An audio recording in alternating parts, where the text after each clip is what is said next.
11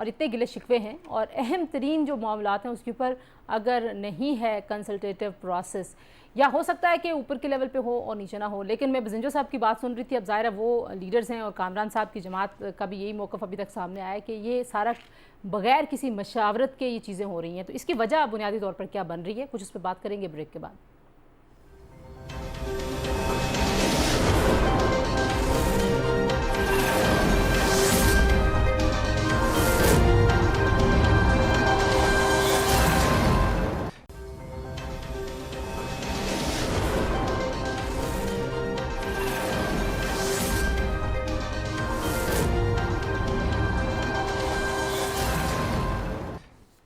جی programme میں ایک بار پھر آپ کو خوش آمدید کہتے ہیں. اچھا ہمایوں صاحب، یہ جو بل آ رہا تھا اب ظاہر ہے اس کو ڈیفر کر دیا گیا، ڈراپ تو ہو نہیں سکتا تھا. کامران صاحب کہہ رہے ہیں انٹینشن آپ کو سمجھ آ گئی کہ یہ بل لانے کی انٹینشن ہے، اور آپ کے خیال میں یہ صرف رانا ثناء اللہ صاحب کی انٹینشن ہے یا آپ کے خیال میں یہ تمام حکومتی اتحاد کی انٹینشن ہے؟ کیونکہ آج آپ نے دیکھا کہ آپ کے جو ساتھی سینیٹرز تھے جو گورنمنٹ کے ایلائز پارٹیز میں سے تھے وہ بھی اتنا ہی پروٹیسٹ کر رہے تھے جتنا آپ کر رہے تھے.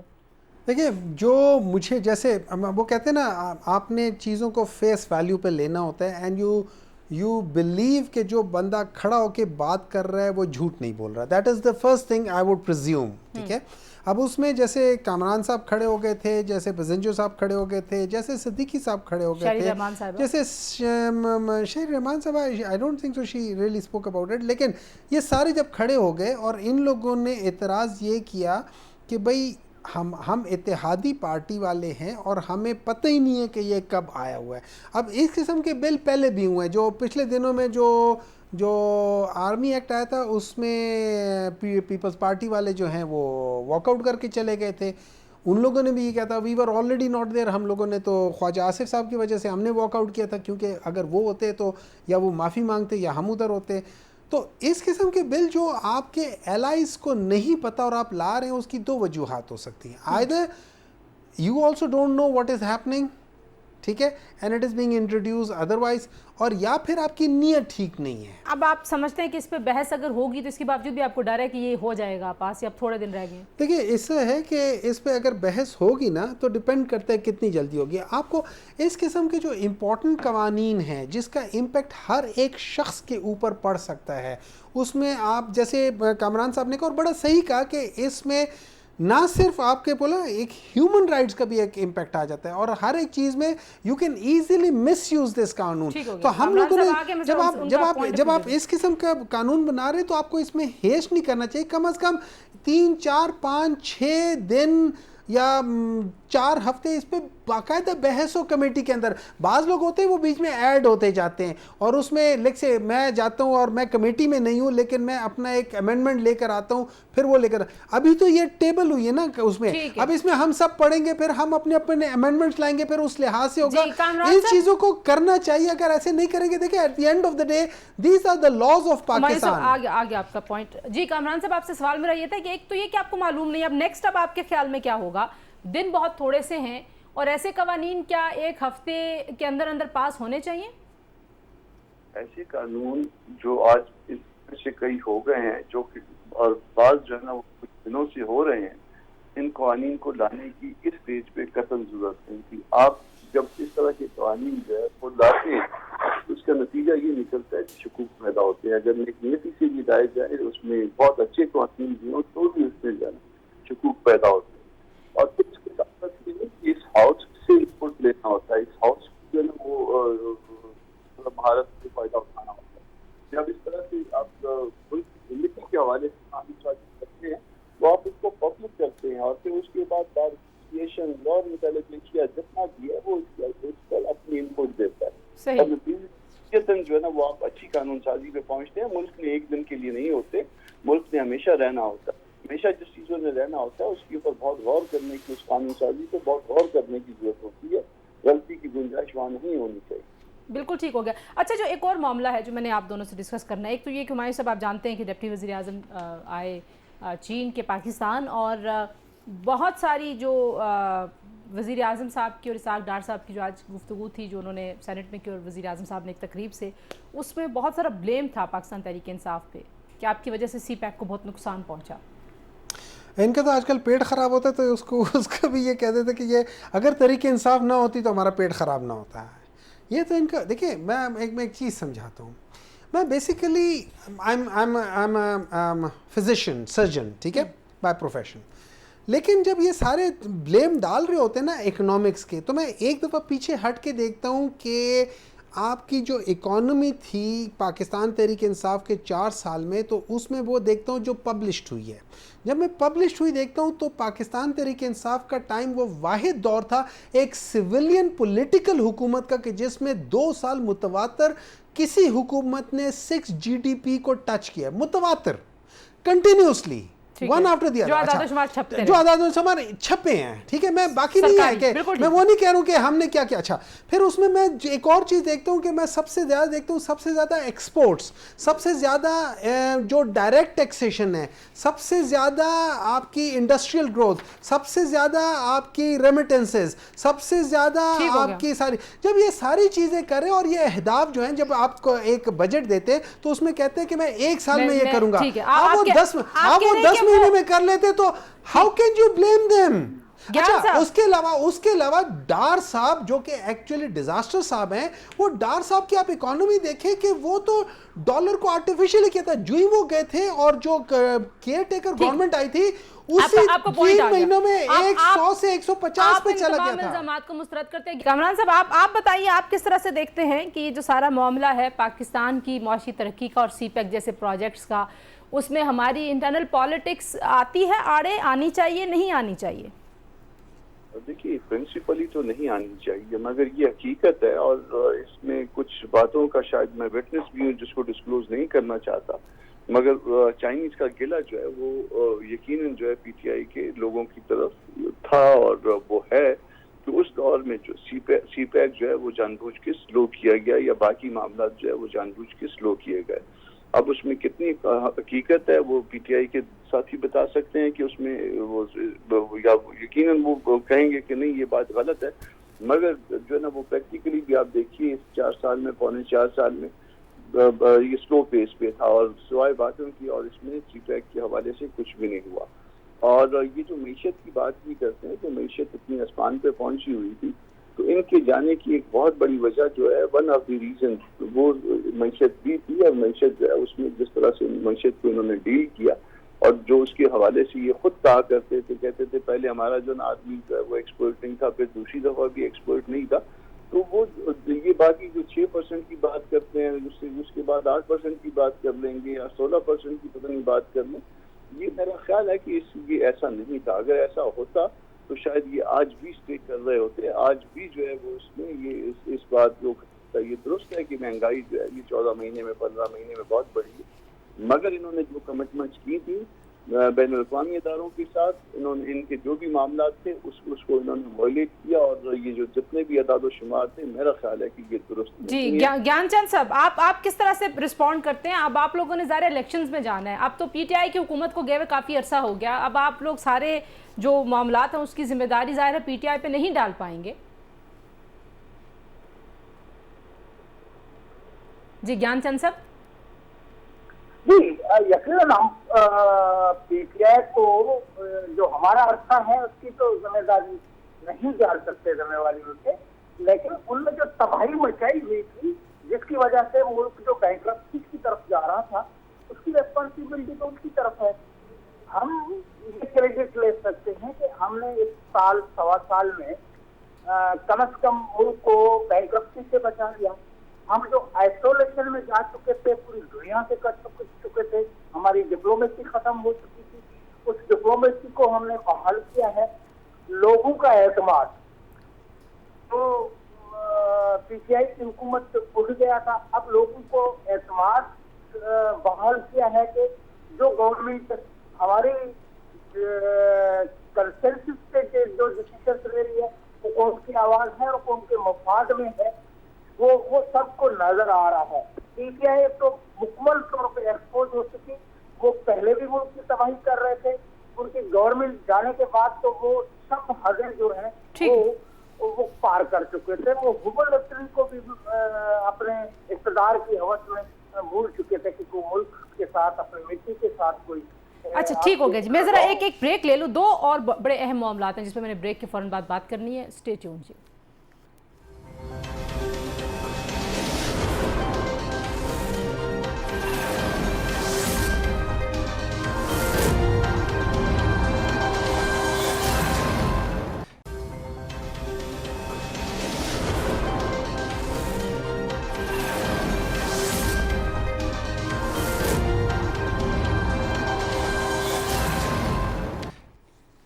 جی پروگرام میں ایک بار پھر آپ کو خوش آمدید کہتے ہیں جی. ایک تو یہ کہ باجوڑ سے جو خبریں آ رہی ہیں وہ بڑی افسوسناک ہیں. سینکڑوں افراد جو ہیں وہ کرٹیکلی انجرڈ ہیں اور ظاہر ہے ایک بہت ہی افسوسناک واقعہ ہے. ایک اور افسوسناک واقعہ پاکستان میں پیش آیا اور ایک 14 سالہ بچی پہ ایک جج کے گھر مبینہ طور پر ان کی اہلیہ کی جانب سے تشدد کیا گیا اور وہ بچی جو ہے وہ زیر علاج ہے, رضوانہ, اور اس کی حالت انتہائی تشویشناک ہے. اس بچی کے زخم جو ہیں اور اس بچی کے زخموں کی جو صورتحال ہے وہ شاید ہمارے معاشرے کی صورتحال ہے. کوئکلی ہمایوں صاحب, کس طریقے سے آپ دیکھتے ہیں ایسے واقعات جب رپورٹ ہو جاتے ہیں تو ہم پھر جاگ جاتے ہیں, لیکن ایسے رپورٹڈ کیسز نہیں ہوتے سینکڑوں کی تعداد میں. ایک تو یہ کہ کم عمر بچوں کو ملازمت پہ رکھنا بچوں کے والدین کی بھی غلطی ہے, لیکن شاید ان کو آپ کہہ دیں کہ وہ جاہل ہیں, لیکن ایک جج تو جاہل نہیں ہو سکتا مبینہ طور پر. اس کے گھر میں جو تشدد ہوا وہ بھی جہالت کا نتیجہ نہیں ہو سکتا. تو کیا کہنا چاہیے ایسے لوگوں کو, کیا کرنا چاہیے اس کے ساتھ؟ آپ کو کس نے کہہ دیا کہ پڑھ لکھ کر انسان جاہل نہیں ہوتا؟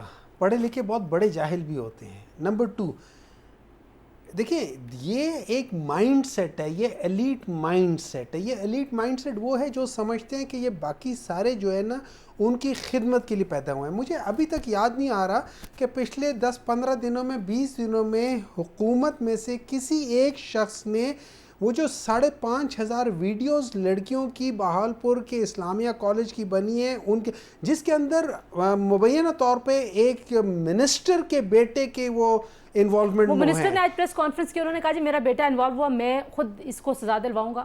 اس کے ظاہر کو تفتیش تحقیق ہوگی نا. اب نہیں, اس میں تشریح ساری سب چیزیں شامل ہیں. ان کے اس کے گھر میں سب چیزیں ہو رہی تھی. دلواؤں گا کیا؟ آپ دیکھ لینا جیسے جتنے بھی وہ جتوئی اور سارے جو تھے نا وہ آخر میں چھوٹ جاتے تھے, یہ ہو ادھر جائے گا. آپ نے کہا ہے کہ وہ بیچارے جو تھے نا وہ جاہل تھے, کہ وہ مجبور ہیں کام کرنے کے لیے اپنے چھوٹے بچوں کو لے کر جانے کے لیے اور ان کو ہر ایک کو کام کرانے کے لیے. کیوں؟ یہ جب ہم کہتے ہیں نا, ابھی پہلے بات ہوئی تھی, سینیٹر گیان چند صاحب نے ایک بات کی تھی کہ یہ چائنا کے خلاف, یہ دیکھیں کپتان نے بڑے صاف طریقے سے کہہ دیا تھا کہ ہم لوگ اس وقت امریکہ سے زیادہ we would like to rely on China and Russia. وہ تو آلریڈی یہ کہہ رہے تھے وہ ہے, تو how can he be against those things? ٹھیک ہے. نمبر 2, ایک پولیٹیکل, اگر یہ لوگ 2014 کا ذکر کرتے تو ایک چیز جو چل رہی ہے اس دوران میں آپ اس کو توڑ نہیں سکتے. ایک مومنٹم ہوتا ہے, اس کو توڑ نہیں سکتے. There are other ways and means of doing that thing. ہم ایک کونے میں بیٹھے تھے, وہ کہیں اور بھی ہو سکتا تھا, آرام سے ہو سکتا تھا اگر کرنا چاہتے. لیکن بالکل ٹھیک بات یہ ہے کہ آپ نے جو ایشو اٹھایا ہے وہ بہت امپورٹنٹ. میں سوال پوچھوں گا جو ہمارے آنریبل چیف جسٹس صاحب ہیں, چاہے وہ ہائی کورٹ کے چاہے وہ سپریم کورٹ کے, اور وہ